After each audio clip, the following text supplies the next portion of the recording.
del tejido, pero a veces esos compuestos pueden emitir pequeños gases, digamos que en este caso en el aula se encuentra mal, falta el aire, pues puede, digamos que libre y voluntariamente puede salir afuera, tomar aire, etcétera, etcétera. Si alguien se nota mareado, igualmente, y si de pronto alguien se siente súper mal, pues ya que me avise. Pero si de pronto alguien necesita salir porque se sienta un poco atorado, pues que salga sin mal, ¿de acuerdo? Bien.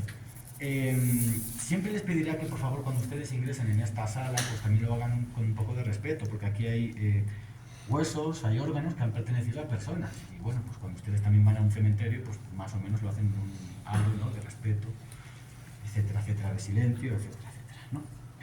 Bien, para la práctica de hoy, además del equipo de bioseguridad, vamos a utilizar una serie de materiales que van a ser estos recursos que tenemos aquí del cráneo.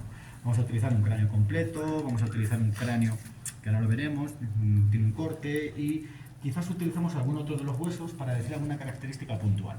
Aunque no obstante ustedes, luego, cuando hagan las exposiciones, le van a hacer utilizando estos huesos. Que por cierto, las exposiciones que hagan ustedes tienen que ser igual. Tienen que utilizar el hueso, ya lo dijimos, como un elemento de explicación. ¿De acuerdo? Bien. Solamente una pequeña introducción en relación con lo que sería el cráneo. Como ustedes saben, el cráneo, bueno, pues es una fortificación ósea, tiene una morfología relativamente ovoidal. Los huesos normalmente tienen una función. ¿Cuál es la función más importante que cumplen los huesos? Soporte. Muy bien, protegen los órganos. Cuanto más importante o de vital importancia es un órgano, incluso a veces el hueso suele ser más duro, más resistente, etcétera, etcétera. Otros ejemplos de eso puede ser cavidad torácica. ¿Ves cómo hay espíritus? Y está grabado. Está grabado esto. Aparece en la noticia. Que sacamos documental. Ahí hay un muerto, ¿verdad? ¿Dónde está? Así no hacen las historias de terror. Chicos se quedan encerrados, ¿no? Listo. Una de las principales funciones de cualquier hueso se encarga de la protección, digamos que de un órgano que en este caso es de vital importancia, ¿no? El cráneo, digamos que va a tener una capacidad volumétrica y eso va a estar relacionado con el peso o con el tamaño que tiene el cerebro. ¿Alguien sabe cuánto pesa el cerebro? Más o menos. ¿100? ¿100 gramos? ¿A cuánto el gramo? Póngame 100 gramos, por favor, de cerebro fresco. ¿Alguien no sabe cuánto creen que puede pesar más o menos? Unos 300, Más. 500, Más. más. Unos 3 kilos. 3 kilos es demasiado. Sería la mitad. Dos. Habría que exagerar. Muy bien, pesa aproximadamente unos 1450 o 1500 gramos. Por lo tanto, el cerebro, el cráneo alberga una capacidad volumétrica de unos 1500 centímetros cúbicos. ¿Cuánto pesa el cerebro? Pues como 3 libras, más o menos. ¿De acuerdo? Bien. Una primera distinción de lo que sería el cráneo va a hacer referencia sobre todo a dos porciones. Vamos a tener una porción inferior que lo vamos a denominar la base del cráneo, que va a estar conformada por huesos como el temporal, huesos como el occipital, muy bien, y algunas otras porciones. Y luego en la parte superior del cráneo esto se suele denominar la bóveda craneal, que hace referencia a la bóveda. Las bóvedas son como las catedrales, en las iglesias, la parte de arriba. A veces a la bóveda craneal también se le llama calvaria, porque está relacionada con el cuero cabelludo, ¿de acuerdo? Además hay otra clasificación que sería el viscerocráneo y el neurocráneo. ¿Con qué va a estar relacionado las vísceras? ¿A qué le suena visceral? Algo visceral. Tripas, Tripas, ¿qué más le suena visceral? vísceras. Vísceras está Venas. relacionado. ¿Cómo? Venas. No tanto venas, pero la parte visceral es sobre todo con la parte de la, digamos que de la masticación. ¿Qué huesos? Por lo tanto, de lo que sería todo el maxilar va a formar parte del viscerocráneo. ¿Cuál más? La mandíbula. Y la mandíbula va a formar también parte del viscerocráneo. Si yo les tuviese que decir, por tanto, qué huesos formarían parte del neurocráneo, ¿cuál diríamos? Frontal. Total. Lateral. Parietal. Parietal, Occipital. Y Temporal. temporal, muy bien. Bueno, ya ustedes han hecho una primera, digamos que localización de los huesos. Eso está bien porque es importante reconocer, ¿no?, qué diferencias hay entre algunos de los principales huesos. Además hay otros autores que consideran que dentro de lo que sería el cráneo y el macizo facial pues hay que incluir la mandíbula. Pero hay otros autores que no, que dicen que esto no tiene sentido incluirlo dentro de la explicación. Entonces, cuando se incluye sería el cráneo, que no se incluye sería el cráneo, digamos, sería una denominación diferente. Bien, algunos de los principales objetivos que nos vamos a trazar en, digamos que en la práctica de observación, va a ser uno, hacer una descripción de las diferentes caras o vistas de lo que sería el cráneo. Vamos a describir lo que sería una cara anterior, vamos a describir una cara lateral, vamos a describir muy brevemente una cara posterior, vamos a describir una cara superior, vamos a describir una cara Inferior. y vamos a describir otra cara, que sería esta de acá, es como una visión interna. Ese va a ser un objetivo. Es cierto que a lo largo de la práctica les voy a decir algunos puntos craniométricos. Yo no les voy a decir todos. Quizás sería bueno que luego ustedes, cuando hagan el informe, puedan complementar. Otro también objetivo específico es localizar algunas de las suturas. También les voy a decir 3 suturas principales, pero hay algunas más, ¿de acuerdo? Bien, vamos a comenzar por la cara anterior. En la cara anterior, el hueso de mayor tamaño que teníamos ubicado es el que les estoy señalando, que este sería el hueso frontal. ¿Alguien puede decir alguna característica general del hueso frontal? ¿Dónde se localiza? La parte anterior. En la parte superior o anterosuperior de lo que sería el cráneo, ¿no? Este hueso forma parte tanto de la clasificación de los huesos del cráneo como de los huesos de la cara, ¿de acuerdo? Este que es un hueso par o impar. Impar. Es un hueso impar, es un hueso central, es un hueso más o menos simétrico, es un hueso relativamente también plano. Es un hueso que en el caso de algunas mujeres bueno, en el caso de las mujeres normalmente suele ser más curvado todavía que este hueso. No todas así. Eso indicaría que este hueso probablemente sea de un varón. El hueso frontal es uno de los huesos más resistentes de todo el cráneo. ¿Alguien sabe por qué? Porque protege al lóbulo frontal. El hecho de que lo proteja le puede dar resistencia, pero ¿por qué creen que puede ser más resistente el hueso frontal? ¿Alguien puede intentar cerrar? A ver si lo consigue, porque yo no soy bueno cerrando puertas. No sé si explicando en ello, pero cerrando puertas no. Si es uno de los huesos que es más resistente, ¿por qué se le ocurre que puede ser? ¿No es también la parte de los bebés que se termina de desarrollar al último? Ahora vamos a ver un poquito quizás una parte de No, eso. es la primera. Sí. Este hueso, La mollera. cuando por ejemplo imagínense que hay un accidente de tránsito, alguien que va conduciendo, que va manejando, a veces uno se pega un golpe, y se pega justamente un golpe en la frente. Entonces, este es uno de los huesos que es más resistente, que más capacidad tiene de absorber esas fuerzas mecánicas de un accidente. Entonces podemos decir que en ese caso pues, es un poco más resistente que otros huesos. En relación con el hueso frontal vamos a ubicar alguna característica. Por ejemplo, vemos que la parte inferior del hueso frontal ya limita con lo que serían las cavidades orbitarias, ¿sí? Esta parte de aquí se llama borde supraorbitario. Esta parte que si nos tocamos aquí, si ustedes se tocan aquí, pueden tocar un momentito, así. Esto es el borde supraciliar, ¿sí? Pues los dos, digamos que arcos supraciliares, cuando se unen aquí forman un punto. ¿Pueden localizar aquí el punto? Tercer ojo. Sí, donde digamos que está, bueno, no el tercer ojo, ¿no? Pero bueno, aquí el punto. Esto se denomina la glabela. Este es un punto craniométrico. Solamente les voy a decir una idea. A veces, con algunas personas se puede valorar el reflejo glabelar. Le diríamos a una persona que por favor, bueno, le diríamos así. Esto es una cultura china, pero empezamos. La persona empieza a parpadear, ¿no? ¿Pueden fijarse otra vez? Pero al tercer o cuarto ensayo, la persona ya no parpadea. Sí. Le reinició el parpadeo.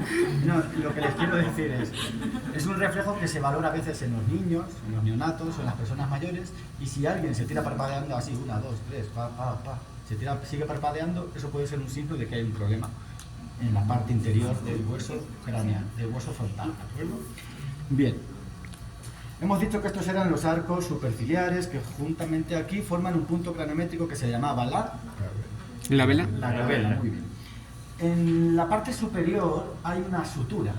Aquí aparece invisible, porque este es un cráneo adulto. Es una sutura que se llama la sutura metópica o sutura frontal. La sutura metópica o la sutura frontal lo que hace es que el hueso frontal se vaya osificando el lado izquierdo con el lado derecho del hueso frontal. Esa sutura desaparece a lo largo de la infancia, por eso aquí no la podemos observar, ¿de acuerdo? Esa es una sutura que luego nos explicarán también los compañeros. Por ejemplo, en la parte superior del borde supraorbitario, aquí hay un agujerito. ¿Alguien sabe cómo también se le pueden llamar a los agujeros? A los agujeritos. A los agujeros que hay en el cráneo. Orificio, otro más. Foramen. Foramen, muy bien. Entonces, aquí tenemos un agujero que si está en el borde supraorbitario se va a llamar agujero supraorbitario. Muy bien. Aquí en esta parte también hay una depresión en forma de U. Todo lo que tiene una depresión en forma de U se llama escotadura. Esta escotadura que está en el borde supraorbitario se va a llamar escotadura supraorbitaria. Bien, vamos a mencionar otro punto donde se articula el hueso frontal con los huesos. ¿Alguien sabe cuáles son estos huesos? El vómito. No, el nasal, muy bien. Aquí tenemos una sutura que entonces se va a llamar sutura frontonasal.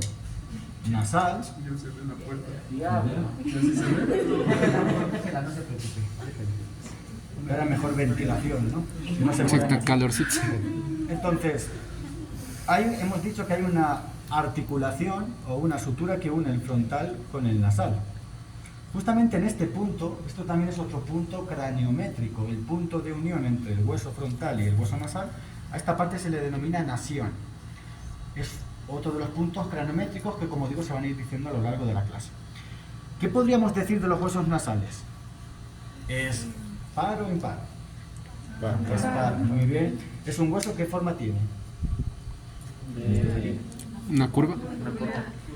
Sí, digamos que son huesos, bueno, relativamente son como perpendiculares, son dos tablillas, también hay una articulación entre media. Estos huesos nasales son de los más pequeños que hay en todo el macizo facial. Justamente aquí también hay otro punto craniométrico que es donde termina el hueso nasal y a este se le denomina riñón. Si se denomina riñón, ¿con qué tipo de alteración puede estar relacionado? Con la rinitis o con la sinusitis. ¿Qué serían las rinitis o las sinusitis? Pueden ser alergias, pueden ser personas que, por ejemplo, a veces tienen más secreción, a veces a lo mejor pueden tener incluso lagrimeo, secreción nasal, puede ser por la alergia, ¿no? Muy bien. Aquí tenemos lo que sería la cavidad nasal y aquí hay una parte del hueso. Esto comúnmente lo denominamos como tabique nasal, pero esto está formado por un hueso. Etmoides. Está formado por el etmoides. El etmoides tiene como dos láminas, luego lo explicarán los compañeros. Tiene una lámina vertical y tiene otra lámina horizontal. La lámina vertical del etmoides sería esto, que es lo que forma el tabique nasal. Entonces, si de pronto alguien le pregunto y aquí me dice que el vómer, no es técnicamente correcto, porque el vómer es esta parte de aquí. Es la parte que está aquí abajito. Esta parte de aquí es el vómer. O sea, el vómer es parte del etmoides. El vómer es un hueso diferente. Aparte. Lo que pasa es que los dos huesos forman parte de lo que sería la porción interna de la cavidad nasal. Esta es la lámina perpendicular del etmoides y el vómer viene de aquí atrás. Se ve mejor el vómer porque es esta parte de aquí, pero tiene una prolongación hacia atrás, ¿de acuerdo? ¿Sí? Bien. Aquí en la cavidad nasal no aparecen, y yo no les expliqué en la clase porque no tuvimos, pero aquí hay a veces otros huesecitos pequeños que se llaman cornetes nasales, ¿de acuerdo? Bien. ¿Alguien me puede identificar cuál es este hueso de aquí? Maxilar. Bien. Aquí también tenemos un agujero. ¿Cómo Foramen. se va a llamar este agujero? Foramen maxilar. Es un foramen, pero como está debajo de la parte infraorbitaria, será el agujero infraorbitario. Este agujerito está, digamos que alineado perfectamente con este de acá, ¿de acuerdo? Bien. Hay aquí otro puntito, que esto es una espina, que sería la espina nasal, ¿de acuerdo? Sería justamente esta parte de aquí. Otro hueso que vamos a ubicar, que sería que tenemos aquí en esta porción lateral, ¿cuál sería este hueso de acá? ¿El mandibular? ¿Cuál sería este hueso de aquí? Es el pómulo, ¿otro nombre? Pómulo. Pómulo, otro nombre. Y vuelvo a decir, otro nombre. Estamos en un bucle infinito. Este sería el pómulo, el cigomático. El cigomático. Usted está con otro, que es como más... Es el complejo malar. Eso es. Cigomático. Bueno, pues este tiene aquí como un arquito, pero luego tiene también algo muy interesante que es esto de acá. ¿Qué esto es? Eso es malar. Ya.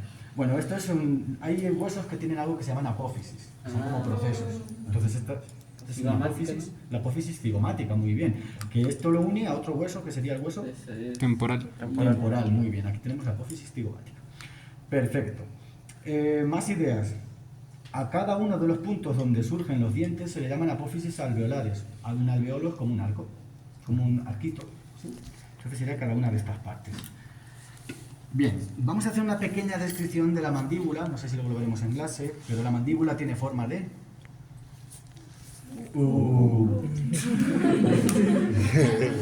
Esa es fácil, ¿no? Entonces, bueno. A ver, la mandíbula tiene aquí un cuerpo y tiene como dos ramas, ¿sí?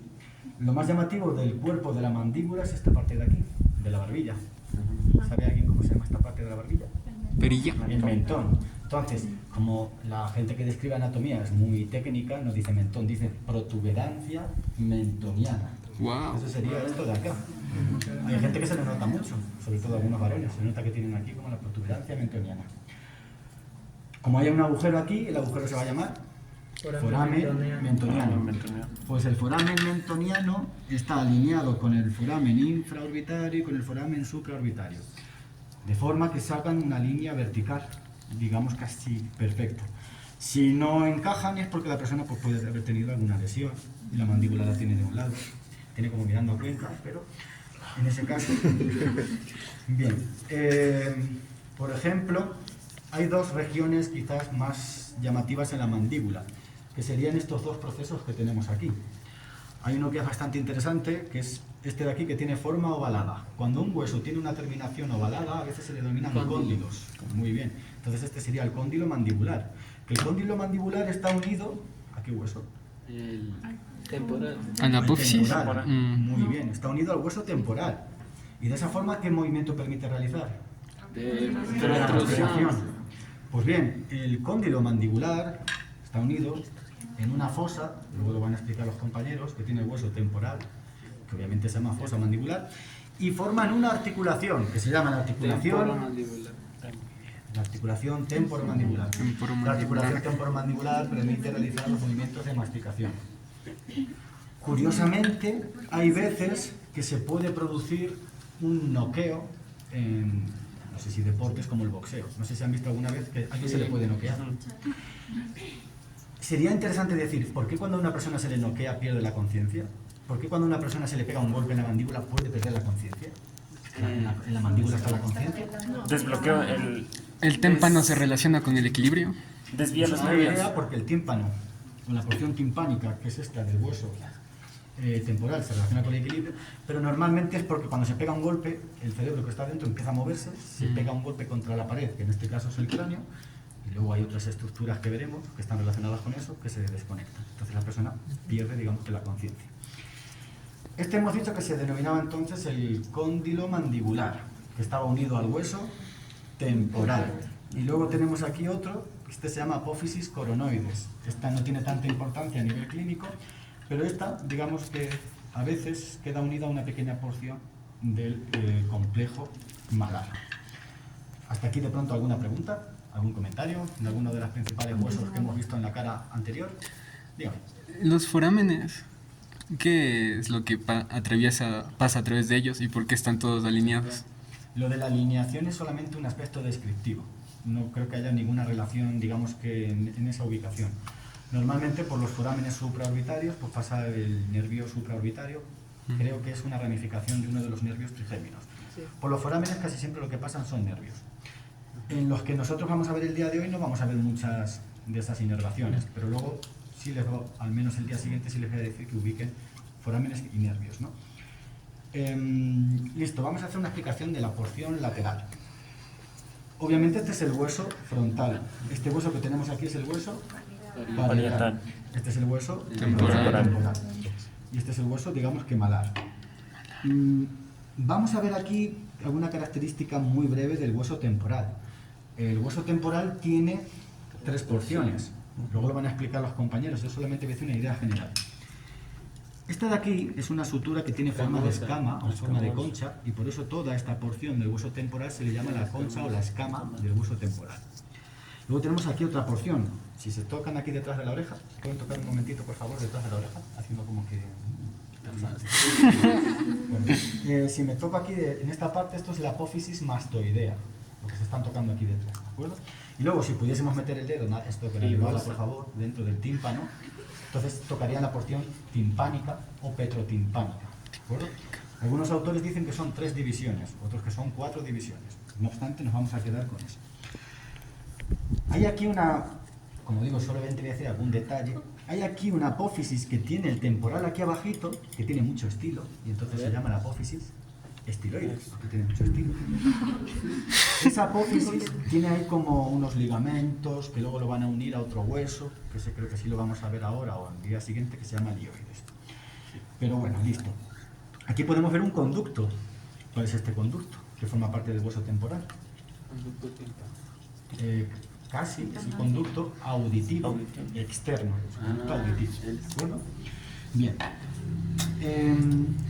Además, yo les voy a indicar en este momento como 2 áreas donde convergen algunos huesos. Entonces, esta es un área de convergencia anatómica. Este área, ¿qué huesos une?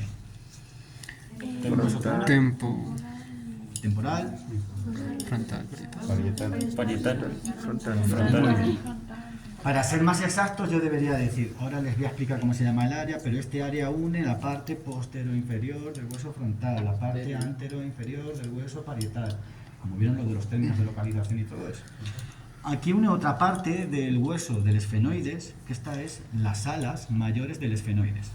Pues hay un área de convergencia anatómica entre este y las alas mayores del esfenoides, que esta parte se denomina terion. Se escribe primero P y luego terion.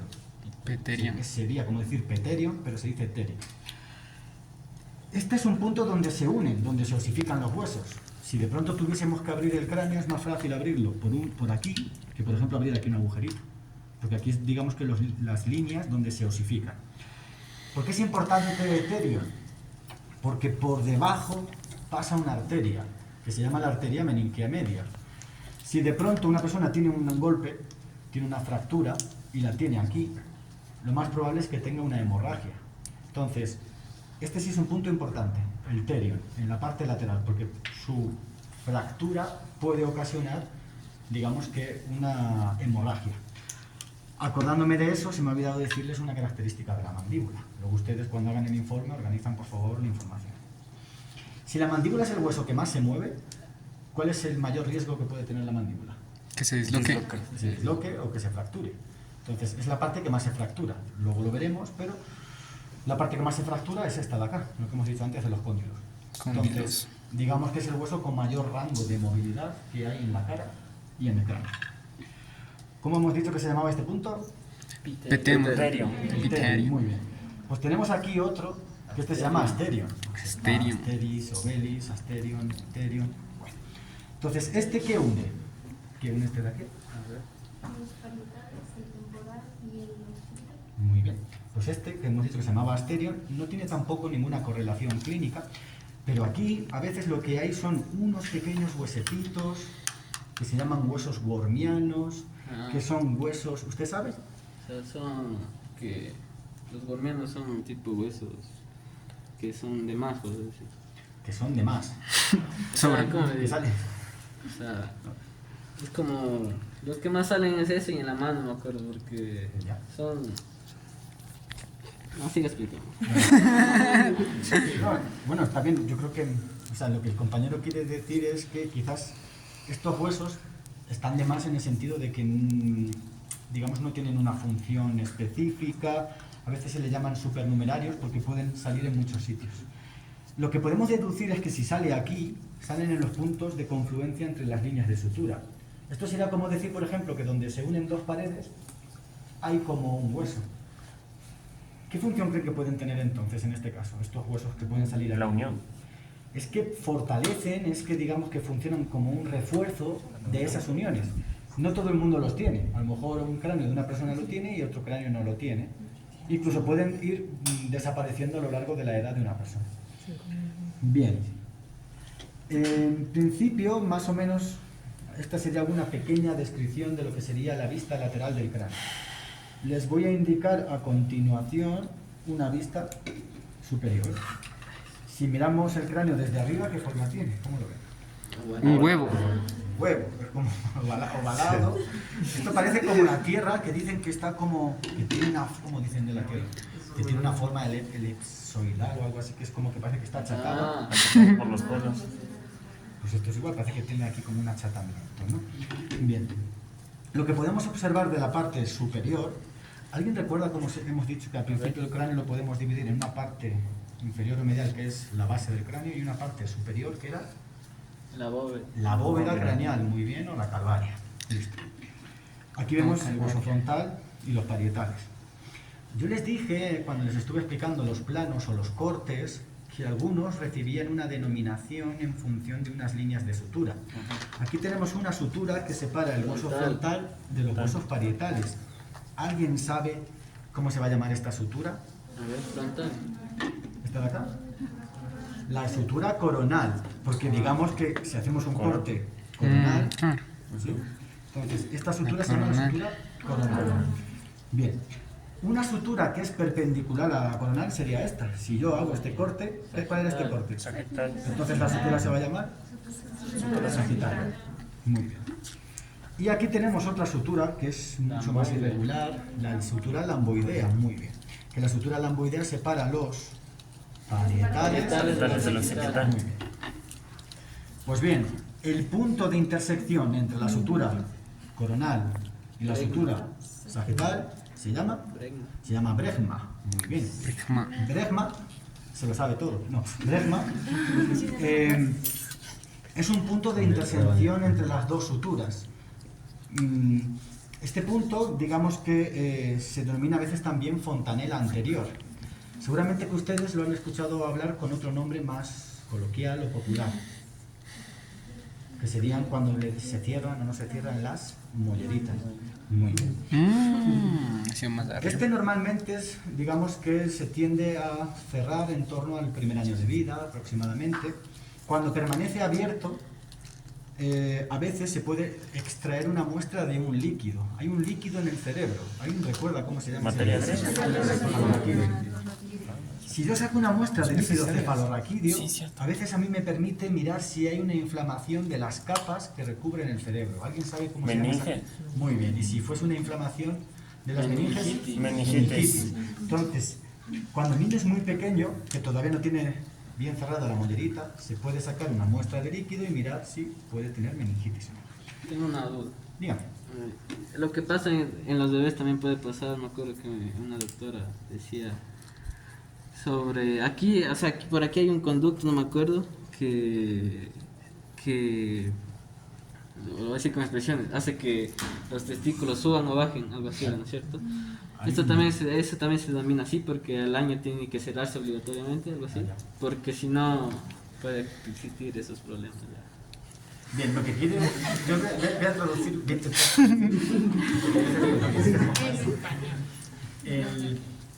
lo que está diciendo el compañero es que hay procesos que tienen que tener un determinado momento, como una temporalización. Ahora lo vamos a analizar eso también. El compañero está mencionando, creo, a mí no tengo por qué saberlo, hay un músculo que se llama el cremastérico. Que si, por ejemplo, hay médicos que a veces pueden tocar la parte lateral del cuádriceps y cuando se toca se produce una elevación del músculo cremaster, que es el del escroto, básicamente. Entonces se puede, digamos, que elevar. Pero, y eso, bueno, pues quizás eso se tiene que producir en algún momento del neurodesarrollo, del desarrollo para que se produzca. Bueno, hemos dicho que el punto de intersección entre la sutura coronal y la sutura sagital era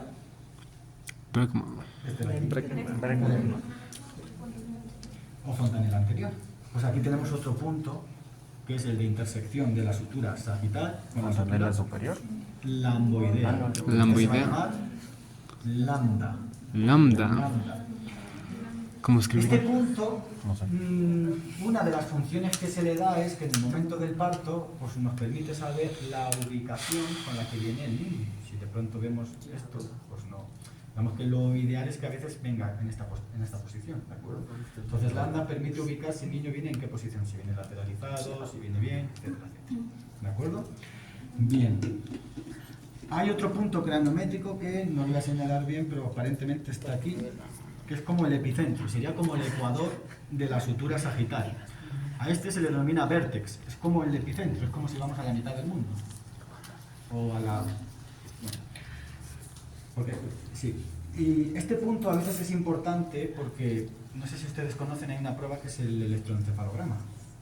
Pues a veces cuando se hace un electroencefalograma se tiene en cuenta algunos puntos que hay aquí, otros puntos que hay aquí y otro punto. Hay veces que algunos, cuando nos tocamos aquí, sobresale algo de aquí del cráneo. Y justo en la parte de medio hay gente que, si alguien se ha rapado la cabeza, hay veces que sale un poquito. Pues eso sería como el vértex. Este agujero que tenemos aquí son los agujeros. ¿Cómo? Estos son los agujeros parietales. ¿Sí? Están en aquí. Antes de pasar, solamente les voy a decir, creo que en este momento, una idea, y es: se considera que la sutura metópica se osifica en la infancia. ¿En qué hueso estaba la sutura metópica? En los frontales. Muy bien. La sutura coronal se tiende a osificar de forma completa desde los 20 hasta los 30 años. La sutura sagital de los 30 a los 40 y la sutura lamboidea de los 40 hasta los 50. Eso tiene una serie de implicaciones. Y es, ¿qué pasaría si una sutura se cierra antes de tiempo? Imagínense lo de las molleras. Imagínense que se tiene que cerrar, por ejemplo, más o menos al año y se cierra antes. ¿Qué consecuencias puede tener el cierre prematuro de las suturas? La falta del desarrollo del cerebro. La falta del desarrollo del cerebro, muy bien. Les voy a decir un pequeño apunte para que luego ustedes investiguen qué es lo que tenemos en la pizarra. Por favor, un momentito. ¡Wow! Ya está borrado. Un paso, por favor. Cuidado a la cámara, cuidado a la cámara. Bien.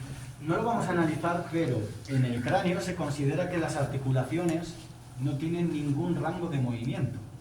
Es decir, ¿se imaginan que el hueso parietal se articulase, se moviese con el hueso frontal? Bueno, eso no sería adaptativo. Entonces, esas articulaciones se llaman sinartrosis. Una articulación que no tiene ninguna movilidad ni ningún rango de movimiento se llama así. Pues hay un tipo de alteración clínica que se llama la craneosinostosis. ¿Esto qué es? Esto es el cierre prematuro de las suturas. Pueden ser de la sutura sagital, de la sutura metópica o de la sutura coronal. Yo les he puesto 3 ejemplos. Luego les voy a pedir que en el informe de la práctica que van a tener que hacer, que por favor ustedes hagan una investigación de esto, de los tipos de craneosinostosis. Curiosamente, muchas de ellas no generan alteraciones clínicas, es decir, puede ser que una sutura se cierre antes y luego el cerebro se desarrolla con normalidad. Pero puede ser que a veces incluso se generen alteraciones o malformaciones de la forma que tiene el cráneo. Por ejemplo, cuando la sutura sagital se cierra antes de tiempo, el cráneo se ve así. Esto es como si fuese, por ejemplo, de lateral. Y esto se denomina escafocefalia. No obstante, yo quiero que luego ustedes investiguen qué es la escafocefalia, qué síntomas tiene, etc. La sutura metópica, que era esta del hueso frontal, cuando se cierra antes de tiempo, el cráneo, digamos que se vuelve así. Si tuviese forma de trígono, se llama trigonocefalia. Y hay otra que es que cuando se cierra antes de tiempo la sutura coronal, tiene esta forma, así como si fuese hacia arriba. Imagínense que lo alarguen así el cráneo hacia arriba. Esto sería oxicefalia. Hay algunas más, ¿de acuerdo? Entonces, solamente les he indicado en este momento para que capten la idea, pero luego les voy a pedir que hagan una investigación. Y aquí tienen de pronto... Ciérrense.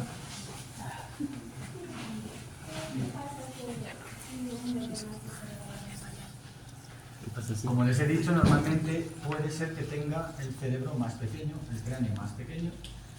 Creo que luego lo vamos a decir brevemente, pero puede ser que tenga microcefalia, que es cuando el cráneo es más pequeño. Entonces, si el cráneo se queda así pequeñito, obviamente el cerebro no se desarrolla. Y eso pues, puede afectar a todos los procesos. Eso es desde la parte motora, sensitiva, etc. Bien. Solamente voy a hacer una pequeña descripción de la parte posterior, que este sería el hueso occipital. Si alguien se toca aquí atrás, no sé si alguien se toca aquí lo que le sobresale. Ay, bueno, habrá gente que sí, ¿no? ¿Notan así algo que sobresale? Bueno, pues eso se llama la protuberancia occipital externa. Eso que se tocan ahí. Y luego aquí tenemos muchas líneas nucales. Esta es la línea nucal suprema, esta es la línea nucal superior y hay otra línea nucal inferior. ¿De acuerdo? Bien. Vamos a pasar a describir también brevemente la parte inferior del cráneo. El foramen magnum. Eso es lo más llamativo, que es el foramen Magnum. magnum. Bien. Este forma parte de qué hueso? Occipital. De la Del occipital. occipital. Este es el agujero más grande, más Grande. consistente, más, bueno, más De la importante. altura.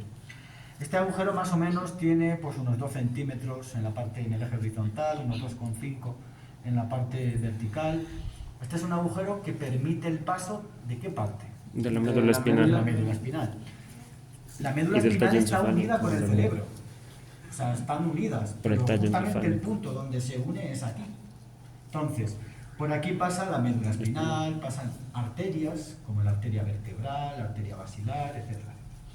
Si alguien de pronto se cae y se pega un golpe y se hace Uy. una lesión, ¿qué creen que puede pasar? Muerte. Desmembramiento. Sí, Bueno. digamos que, no sé cómo dicen, pero a veces se dice que se desnuca. Entonces, la persona Pierde la conexión de los Murió nervios. desnucado. pierde la conexión. A veces la persona se puede quedar paralítica o se puede incluso morir. Entonces es una, digamos, un área bastante importante. ¿Tienen frío? No, está no. bien hecho. Estoy bien caliente, Sí. profe. Ey. Otra región, por ejemplo, esto que estoy tocando aquí en los laterales del foramen magno, esto también se llaman cóndilos. Hemos visto que había un cóndilo antes. ¿En qué hueso estaba el otro cóndilo? que hemos En visto el antes? etmoide. Hermoides. Ah, perdón, en la No, sí. nariz. Eran los cóndilos mandibulares. Mandibulares. Los cóndilos mandibulares estaban articulados con Con el temporal. Con- fosa temporal. Entonces alguien diría, bueno, ¿y con qué estarán articulados los cóndilos del hueso occipital? Etfenoides. No. No. Con el... Sí, pero ¿con qué parte de la columna vertebral? Las cervicales. Bien, la El cervical, atlas. luego lo veremos, se divide Las- en varias. el atlas. Muy bien, entonces el atlas Mm. está acá. O sea, bueno, tendría que ir allí a sacar el atlas, creo que luego lo podemos ver, pero el atlas, que es la primera vértebra cervical, y que luego lo vamos a ver, que supuestamente, bueno, carga el peso del mundo, pues lo que está cargando es el cráneo. Entonces, eso que permite los movimientos de rotación, ¿sí? O todos los movimientos de inclinación, etc. Los agujeros que hay aquí Ay, debajo se Maxis. llaman agujeros condilios, los que están debajo del cóndilo. Aquí hay otro que sería el conducto del hipogloso. Luego lo veremos, que es el nervio hipogloso. El nervio hipogloso mueve la lengua en diferentes direcciones. Perdón. Esta parte que hay aquí es esto de acá. No te ayudo a grabar. ¿De qué hueso era esto? Temporal, la apófisis mastoidea del temporal. Bien, por ejemplo, esta parte de acá que vemos aquí se llaman los conductos carotídeos porque por aquí pasa la arteria carótida. Luego lo vamos a ver, pero la arteria carótida es la que se pueden ubicar acá. Cuando notan aquí el pulso, A la carótida. A ver. ¿lo notan? Sí, Ujú. estoy vivo. No me ha matado esa parte. Entonces, la arteria carótida pasa luego por estos grandes orificios que son los conductos carotídeos. Justamente aquí vemos otros conductos que son los de los conductos yugulares. Hay una vena, y la veremos luego, que es la vena yugular. Más ideas. Aquí está el vómer. Aquí hay una parte del vómer. El vómer es un hueso único, es un hueso que tiene como un ala. Quizás lo podamos ver, este sería el vómer. Aquí hay dos orificios nasales que son posteriores. Aquí están los anteriores, pero por detrás hay aquí otros dos que serían orificios nasales posteriores. Y a estos se les denominan coanas. Les vemos aquí el paladar, etcétera, etcétera. Vamos a ver ya lo último, porque no quiero ya cansarles más. Si hacemos, por ejemplo, un corte de lo que sería el cráneo, perdón, ¿qué tipo de corte tenemos que hacer para obtener esta vista? Muy bien, tenemos un corte transversal. Entonces podemos ver esta parte. En esta parte, en términos generales, podemos decir que es donde se asienta el cerebro. A esta parte la vamos a dividir en tres tipos de fosas o de excavaciones. Vamos a dividir la fosa craneal anterior, vamos a dividir la fosa craneal media y vamos a dividir la fosa craneal posterior. ¿De acuerdo? En la fosa craneal anterior, ¿qué parte creen que se va a alojar? En la fosa craneal anterior, El frontal. El frontal. y concretamente sería el lóbulo Lo frontal. frontal. O sea, esta es como aquí donde se asienta el lóbulo frontal. Podemos decir que la fosa craneal anterior está separada de la fosa craneal media por un hueso, que sería este. Sí, es el El Muy bien. desmoides. Entonces el esfenoides, ya, podemos decir que tiene aquí esta parte, ¿sí?, que hace referencia sobre todo a las alas mayores. Bueno, esta parte sería la hendidura esfenoidal. Esta parte de aquí es la hendidura esfenoidal. Bien, en esta porción superior aquí tenemos las partes orbitarias y aquí hay una lámina. Hemos dicho que el etmoides tiene dos láminas, una lámina vertical, que la lámina vertical es parte de esto, y otra lámina que es una lámina horizontal, que sería esto de acá. La lámina horizontal del etmoides está cribada, está perforada, por eso se llama la lámina horizontal o lámina cribosa del etmoides o cribiforme. Esta lámina cribosa está agujereada, es como si le hubiesen pegado tiros, y por ahí pasa un nervio que sería el nervio olfativo. Luego lo veremos porque eso sí es importante. De la lámina cribosa sale como una proyección vertical que tiene forma de cresta. Eso se llama la apófisis crista galli. Muy bien, que sería justamente esta parte de aquí. Entonces, la apófisis crista galli sale de la lámina horizontal del etmoides. Aquí tenemos otra que esta, pero esta es la del frontal. Yo a ustedes no les he explicado, pero los huesos a veces tienen una parte esponjosa, que está como en la parte interna, y en la parte externa tienen una lámina de hueso compacto. Pues bien, cuando yo me encuentro una lámina de hueso compacto dura, con una lámina de hueso esponjoso que es blandita, porosa, y luego debajo hay otra lámina de hueso compacto, es decir, imagínense un sándwich que hay dos tapas y la mortadela. Pues si en términos del hueso yo me encuentro dos láminas de hueso compacto y una lámina de hueso esponjoso, a eso se le denomina diploe, que es esto que pueden ver aquí. Esto que ven aquí, esta es una lámina de hueso compacto, y esta de acá es otra lámina de hueso compacto, y todo lo que ven aquí es hueso esponjoso o trabecular. Esto es como la parte hidratada del hueso. Pues esto que podemos ver aquí en el frontal y casi siempre todo por acá, todo esto se le llama diploe. El diploe es cuando entre dos láminas de hueso compacto hay una de hueso esponjoso. ¿Está ahí bien? Bien. La fosa craneal media tiene forma de... Si fundamentalmente lo que vemos aquí es el hueso del esfenoides, ¿qué forma tiene el hueso del esfenoides? Tipo Las- mariposa. Tipo mariposa o tipo murciélago. Por eso la fosa craneal media tiene forma de mariposa, forma de murciélago.